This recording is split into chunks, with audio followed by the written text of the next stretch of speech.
Welcome to the Cold Case Christianity broadcast, the only Christian case-making program hosted by a cold case homicide detective. J. Warner Wallace has been investigating cold case murders in Los Angeles County for over a decade. His work has been featured on Fox News, Court TV, and Dateline. For more information about Jim's work and the case for Christianity, please visit coldcasechristianity.com. Now, here's your host, J. Warner Wallace. Welcome back to Cold Case Christianity. I'm J. Warner Wallace. Now, this week we're going to tackle something that I think a lot of us, if you've been a Christian for any period of time at all, you probably had questions related to the alleged contradictions or variations or conflicts that you might see in the New Testament or in the Old Testament. Places where one passage of Scripture, say out of the Gospel of Mark, when describing the same event that's described by the Gospel of Luke or John or Matthew, appears to be somewhat different. And how do you navigate these alleged contradictions? A lot of times these are offered by critics or skeptics of Christianity as evidence that these are unreliable texts, that they are not reporting something that the same way, so therefore they ought to be. How do we know what's true? How do you know what's true when you've got two accounts of the same event in Scripture that seem to be even significantly different? Well, we're going to talk about that in today's broadcast, just how we might navigate. How do you deal with alleged Bible contradictions? And there's a couple ways we could approach this. I've written about this extensively at coldcasechristianity.com. As a matter of fact, I want to point you to an article called 10 Principles when Considering Alleged Bible Contradictions. And that blog post is up, that article is up. It's been up for some time. I actually wrote it many years ago when I was pastoring young people, high schoolers, because this issue comes up. I mean, you'll see it constantly. How can you trust the New Testament given the contradictions that exist in the New Testament? And there are, I think, 10 important principles to consider. Now, that's one way to look at it, just to say, well, gosh, I'm going to give you these 10 principles today in the 28 minutes we have together this week. And that's what we're going to base the entire podcast and broadcast on. But I think we're going to do it a little bit differently. What we're going to do instead is look at a particular passage, a particular alleged contradiction, and then apply 4 or 5 principles to kind of sort through how you might navigate this. Because I think that the example I'm about to give to you is also applicable to other alleged contradictions in Scripture. So the principles we're going to use today to resolve this alleged contradiction, I think you could also use to resolve other contradictions. So I'm hoping that the example we look at will actually provide you with an approach that you can use for other such examples. Now, again, I will read to you quickly, though, the 10 principles that are offered on my article, the 10 principles when considering alleged Bible contradictions, but I'm not going to elaborate on these 10. I just think it's important for us to keep in mind anytime we're looking at any piece of information. And let's think about this for a second. What I do for a living is I look at cases from, say, 30 years ago in which somebody was murdered, and all I've got are source documents. I've got the original reports written by detectives in which they've interviewed witnesses from 30 years ago. Many times, the witnesses that were interviewed 30 years ago are now dead. And I've even got situations, a lot of these, where the detective who did the interview is also now passed away. So I've got a document, a supplemental report, an interview that's recorded 30 years ago in which both the eyewitness being interviewed and the person doing the interview are no longer available to me. And sure enough, as is always the case, I've got alleged or apparent contradictions between eyewitness accounts. So if I've got 3 eyewitnesses to an event 30 years ago, a murder, they're interviewed sometimes by 3 different detectives. And then sure enough, those 2 or 3 of these folks have passed away. 1 or 2 of the detectives have also passed away. And I've got some conflict, some areas of disagreement apparently that I've got to resolve, and I don't have access anymore to those original eyewitnesses or the people who interviewed them. So I can't even say, "Hey, why didn't you ask this?" or "Did you ask this?" And if you did, do you remember what he said? Can't do any of that. Well, if you think about that, that's a very similar dilemma we face when evaluating the Gospels. We've got an event that's recorded that we have no further access to the people who actually saw the event, and we have no access to the authors to ask them, "Hey, why did you write it this way?" And that's an important issue because a lot of the detectives that are still alive, when I go back and I ask them, "Hey, It appears that witness 1 said X and witness 2 said Y, and these all seem to match when I come to find out that the detectives involved simply didn't ask the clarifying questions they could have asked 30 years ago to resolve the conflict. Now I have to do that 30 years later. Well, you can't do it if the witnesses are no longer available to you. And you can't even ask the questions about clarifying if the detectives aren't available to you. And that seems to be the situation we face with the Gospels. So are there some principles that I typically use in my work that transfer? I think there are. Now, one of the things I always tell my students in terms of the principles, basic 10 principles, and I'll read them to you from the article, is number 1, you got to start with a fair attitude. You can't assume up front the worst in people, especially the reporting detectives.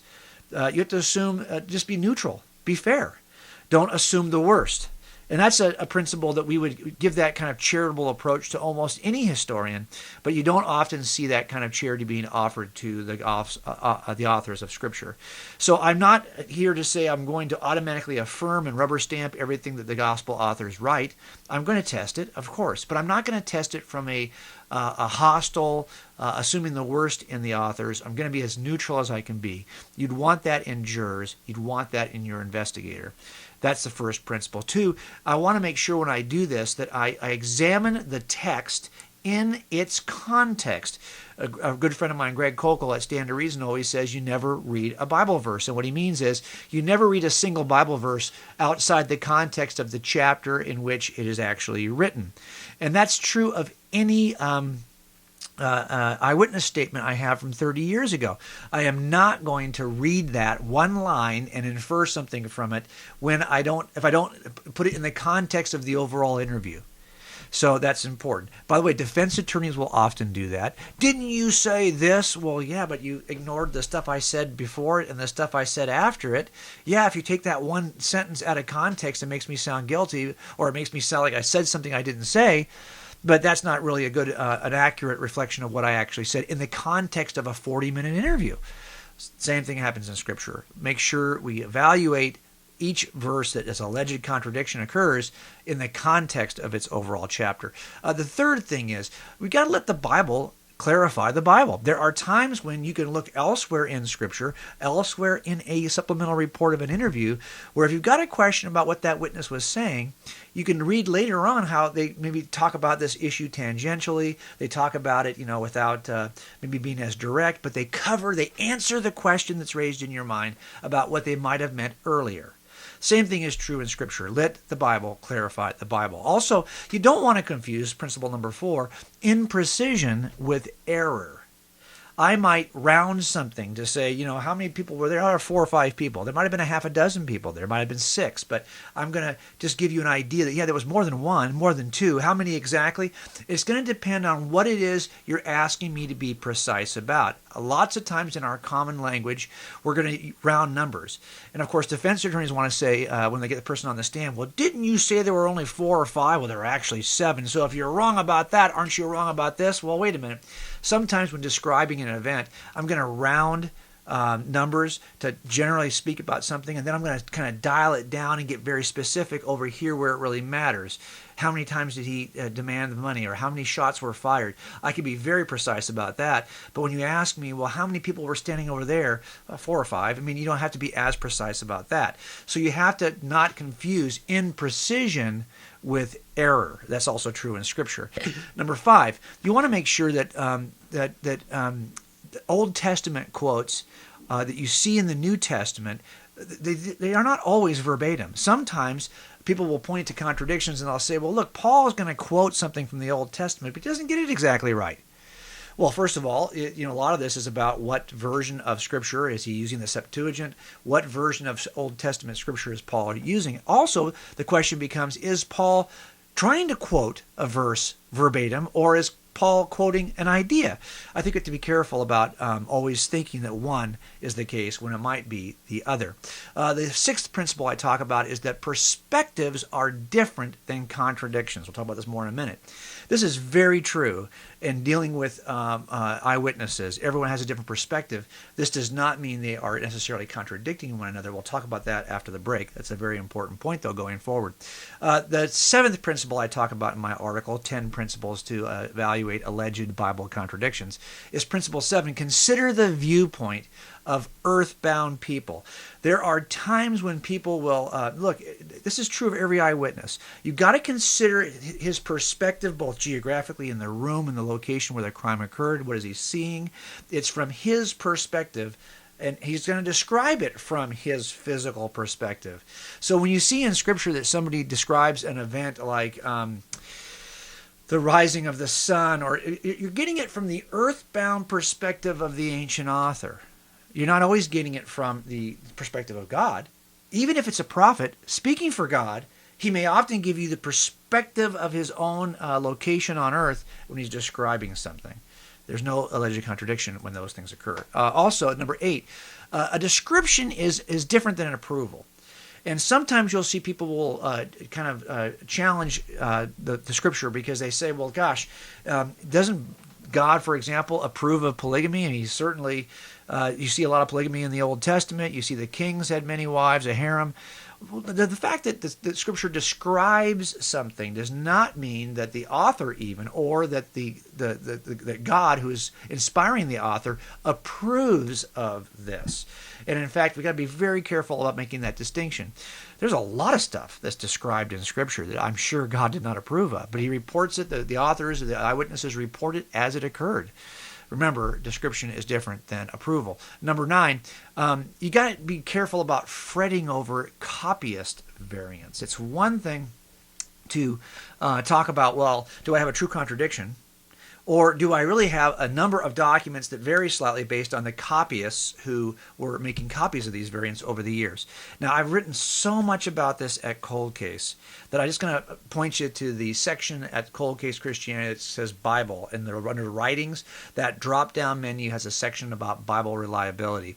You'll see how I deal with this whole issue of can we return to a reliable original, even though we may have a copy that has variants in it. I think we can, and we do it all the time. And I've written so much about it, I'm not going to be able to cover that in this brief moment. I've got under a time constraint here for today's show.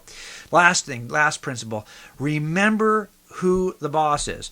There are times when you may not, as a human, we kind of wrestle with, why would God do it that way? And we really judge contradictions. We judge something because we want to infuse God with the character we want God to have.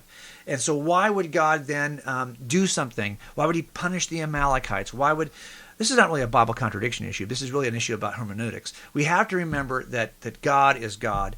And when we evaluate something, we're not trying to reconstruct the text to make it fit our notion of what God should be. Read it as it is, because that is who God is, and he's the boss. Remember who's boss. Now, those are 10 easy principles, but I'm going to now take a break, and when I come back, we'll apply these to a specific Bible contradiction that's often offered. As a matter of fact, it's a contradiction that I use, I offer as an example in my talks all the time. So we'll do that right after the break. In addition to Jim's daily blog and weekly podcasts and videos, Jim continues to write books designed to help you become a better Christian casemaker. At coldcasechristianity.com, you'll find a link to Cold Case Christianity, a homicide detective investigates the claims of the Gospels, and Alive, a cold case approach to the resurrection. These resources will help you defend what you believe and share it with others.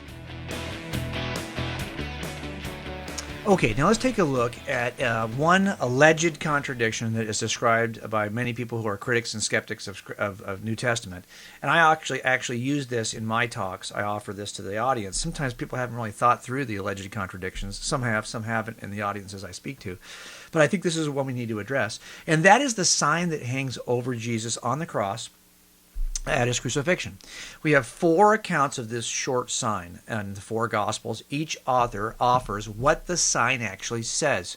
Now, I will put here on the screen the 4 versions of what the sign actually says. And you can see here that Matthew says, this is Jesus, the King of the Jews. Mark says that the sign says the King of the Jews. Luke says the sign says this is the King of the Jews. And John says that the sign reads, Jesus of Nazareth, the King of the Jews. Now, you've got 4 variations here of this sign. And you think to yourself, really? It's not a lot of words. And it seems to be important enough for each person to record. And this is a great example of variations we see between accounts that people will point to and say, wow, there you go. Good example. How could you trust when you got this level of variation? I mean, we got some of these have 5 words, some of these have 10 words. That's twice as many words. That you could look at, if you start looking percentages of error between these signs, you could actually make the numbers look pretty bad in terms of how these signs compare.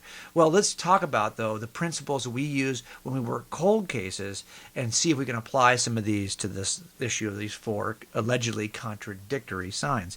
The first thing I do when I'm comparing accounts from 30 years ago is I look for the common details, those areas where every witness agrees. Because what happens is some elements of the scene, some elements of the crime are so dramatic that no matter who's watching it, everyone vectors in, and all the distractions, whatever it is you're interested in, whatever you were doing in that liquor store prior to the robbery occurring, as soon as that robbery started, as soon as the shots were fired, as soon as the demands were being made, as soon as people started screaming, everyone's attention vectors in, and suddenly the accounts become very specific because not every memory is equal. And so what product you were looking at a minute prior to the robbery, people won't always remember that. But when it comes down to what they saw at the point of the robbery, you start to see the commonalities emerge because that memory is more important and it was more pointed. You remember the nature of the crime was so dramatic, it causes you to remember it. So what I'm always looking for when comparing allegedly or apparently divergent accounts, and by the way, this is always the case in every case I've ever worked, I never get witnesses who agree. I'm looking to see what is it they do agree about, because it probably is important. That part is probably, when it's affirmed repeatedly, even though the edge details are somewhat different in every account, I know that this part is worthy of our attention. And here in this account, I'll put it on the screen, you can see that the one commonality in every one of these accounts is this thing, these 5 words, the King of the Jews.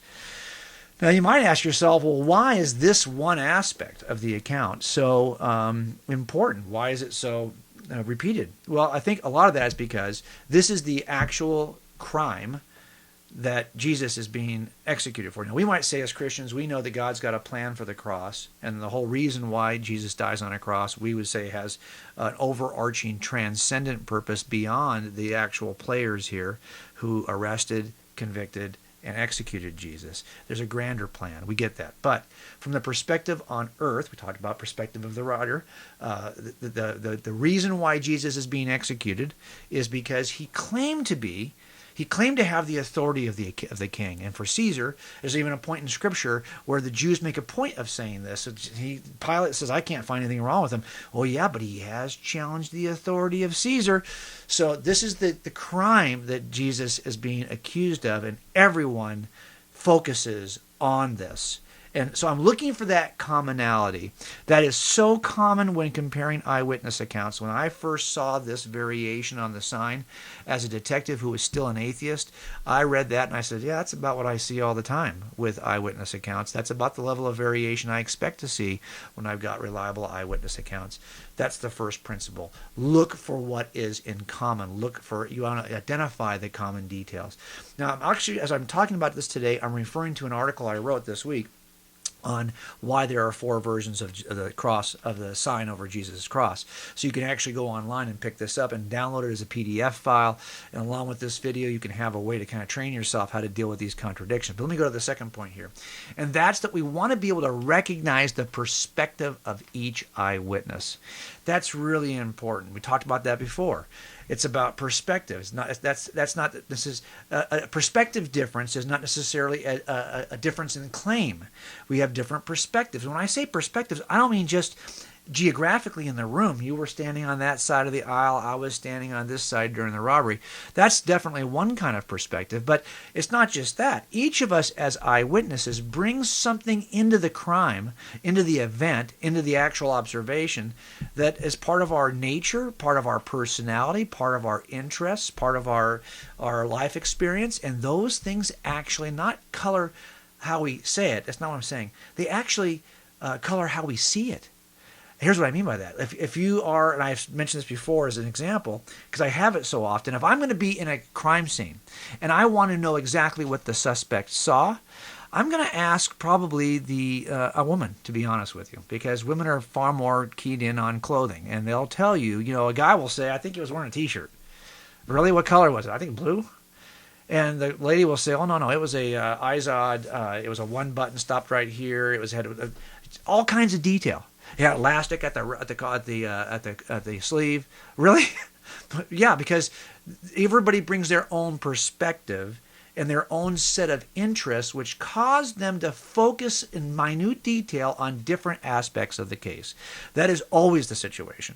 So I don't expect to see anything differently from the authors of Scripture. As a matter of fact, I would look at what it is the authors of Scripture offer and get a clue as to what their interests are. Because again, all of us bring our interests into eyewitness observations, and we're going to focus on different things. This is not a contradiction. This is a difference in terms of focus. Now, how does this apply to the signs? Well, I think there's a clue that's offered in the Gospel of John. I want to read it to you. The Gospel of John says this, Then many of the Jews read this title, this is the sign over the cross, for the place where Jesus was crucified was near the city, and it was written in Hebrew, Greek, and Latin. So here we have an example of Scripture and that is telling us that the sign is written in several different languages. And depending upon the perspective and the life experience and who you are as an author, you might pick one of those translations to focus on over another. And we don't know, for example, how precise each of those translations on the cross itself was to each other. We don't know if some were more detailed than others. So we don't know which of these is being reported by the eyewitnesses who are making the account made known either to Peter talking to Mark or whoever the authors, whoever Luke is talking to get his information, Matthew having been there, John having been there. We just don't know how much their own biography, their own perspective is playing into how they're reporting the sign. But it's something to consider. And I see it all the time in my own work. Third thing, you want to be able to consider the conditions of the interview, okay, or the interviewer. Now, I make this point because I've worked these kinds of cases over the years, a bunch of these, and you have to know up front the purpose of the interview, the purpose of who's saying this and why are they saying it. Give you an example of why I even say this. Mark's gospel is incredibly brief. Look at this. I'm going to put them on the wall again here for you. Look at the different versions of the cross signs. Which is the shortest? Mark's. It shouldn't surprise you. Mark's gospel is also incredibly brief. Now, why is that?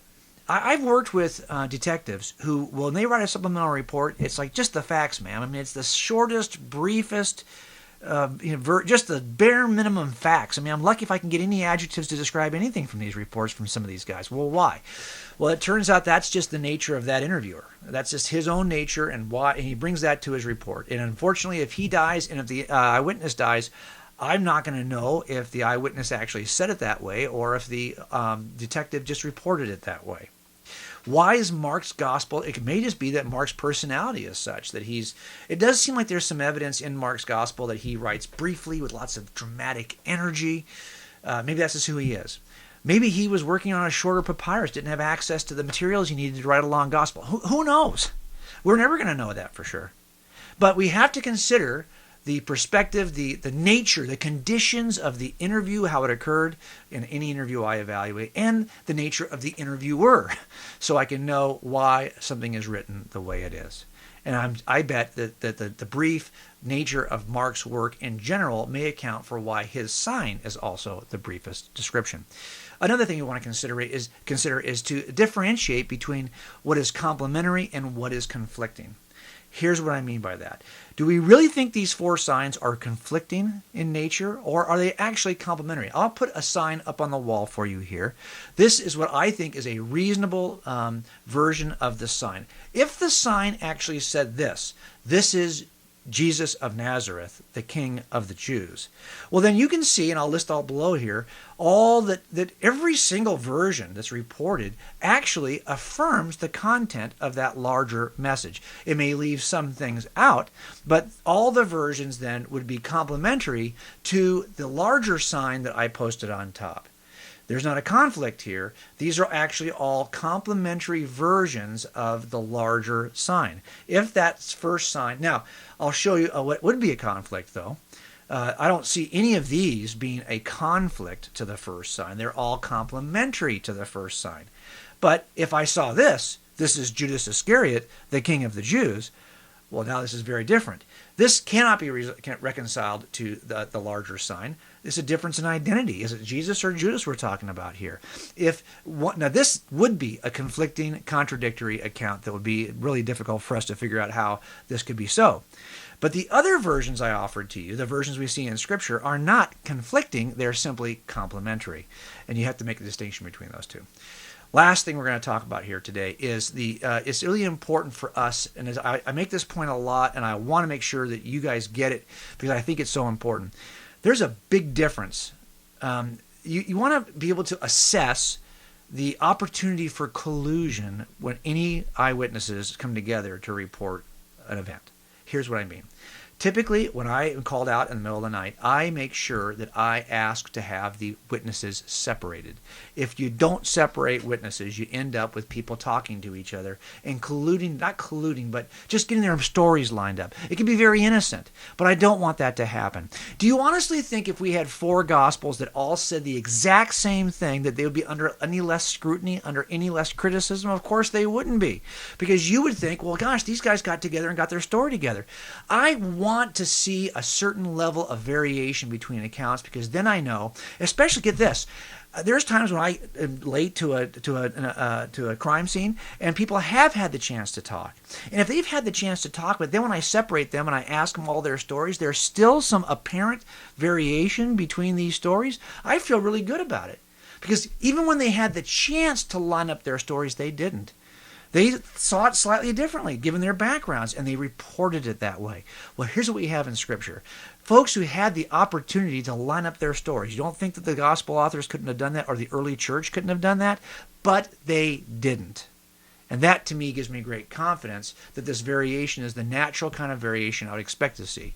Now, I've given you 4 or 5 principles there, and the 10 principles from the last speaking. I hope that these help you to work through the apparent alleged contradictions of Scripture. And I'll see you right back here next week at Cold Case Christianity. Thanks for joining us at the Cold Case Christianity broadcast. If you're interested in more information about this week's topic, please visit coldcasechristianity.com. For a thorough investigation of the reliability of the New Testament Gospels in the case for Christianity, be sure to purchase Cold Case Christianity. A homicide detective investigates the claims of the Gospels. It's available wherever books are sold.